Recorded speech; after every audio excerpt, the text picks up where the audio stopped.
In today's video, we're going to talk about the volume of a prism.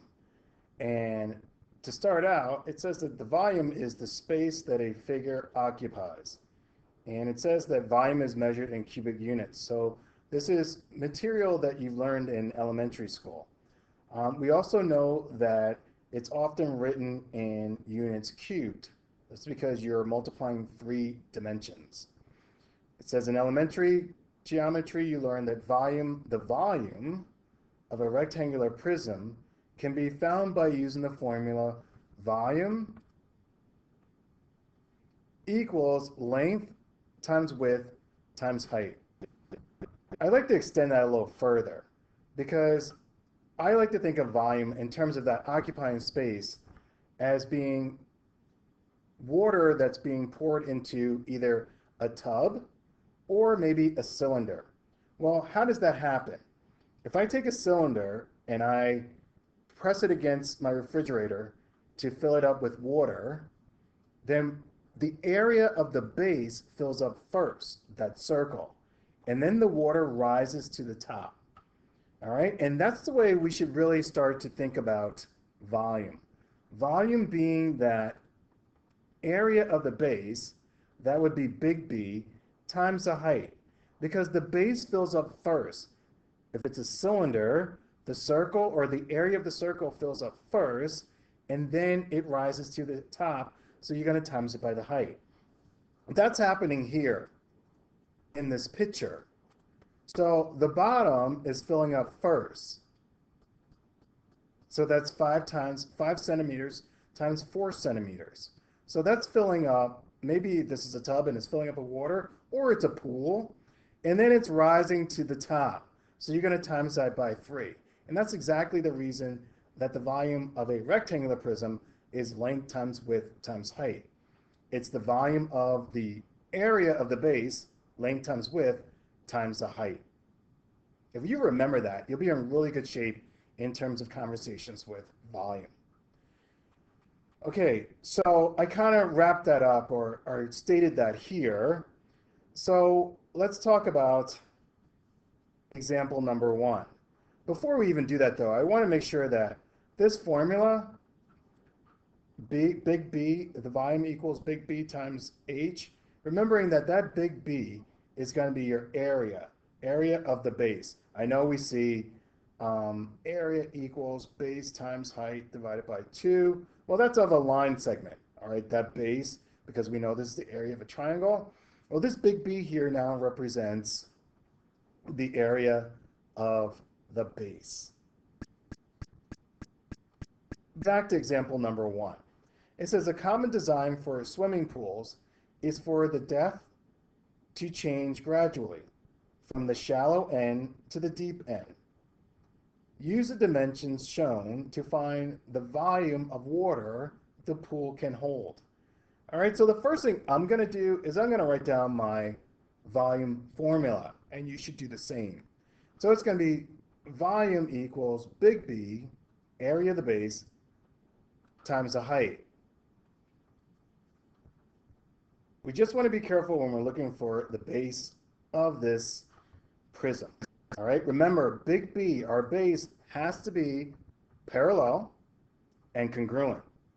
All right, so where do I have that? Which one of these faces, or which 2 faces are parallel and congruent? Well, it's a little hard to see sometimes, but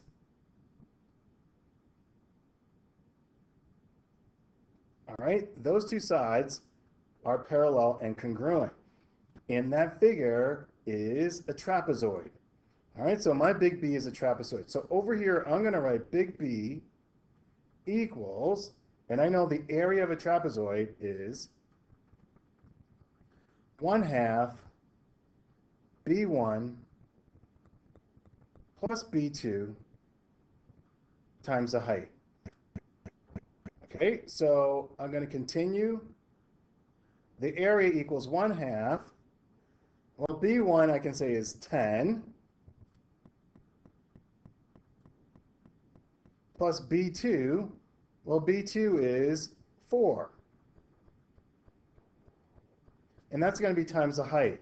Well, the height is 30. This is all, of course, in feet. All right, now, so I'm going to continue. I'm going to have 1/2, or if I'm going to all do this in one step, sorry. So my area is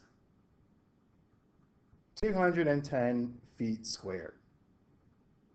You can plug this into a calculator easy and come up with our answer.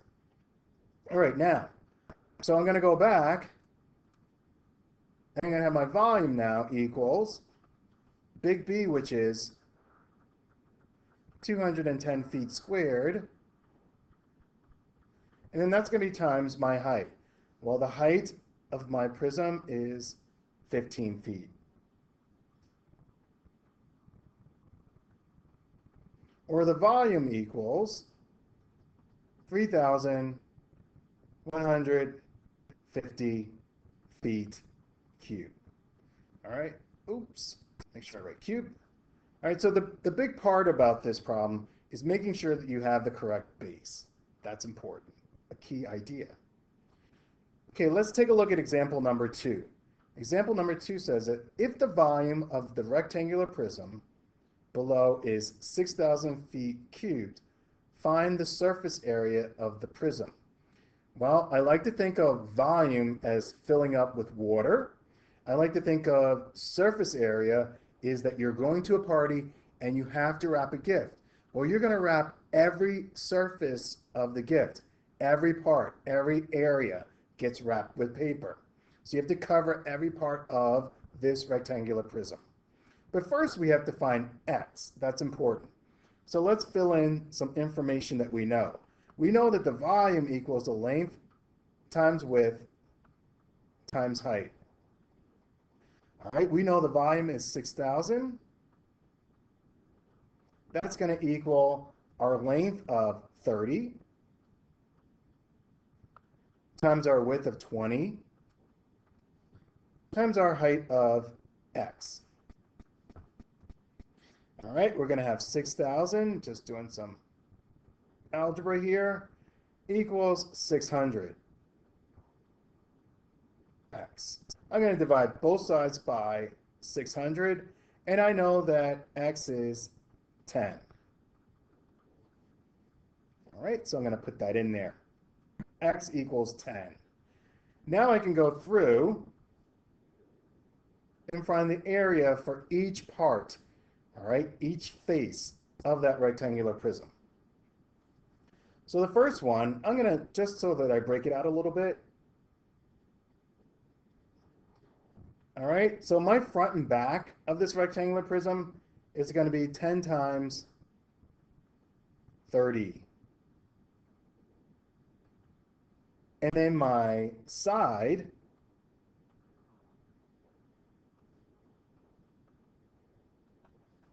is going to be 20 times 30.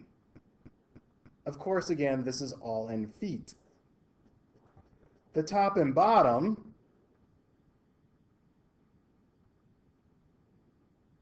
and I think this is good to break out so people can see it, it's going to be 20 times 10. All right, now, obviously if this is top and bottom, this is two sides, all right, front and back, put F and B. So my surface area is going to equal 2 times, well, this is going to be 300. 2 times 300 plus, well, this is going to be 600. 2 times 600 plus 2 times 200.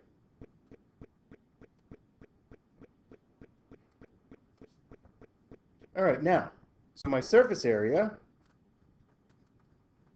equals, well, 600, just multiplying, plus 1,200 plus 400. Surface area equals 2,200, and that's feet squared because it's area. All right, now what I want you to do, obviously, is write down some key ideas and then do our check your understanding. We'll check that and then we'll go forward from there. Remember, go Cats, go Knights.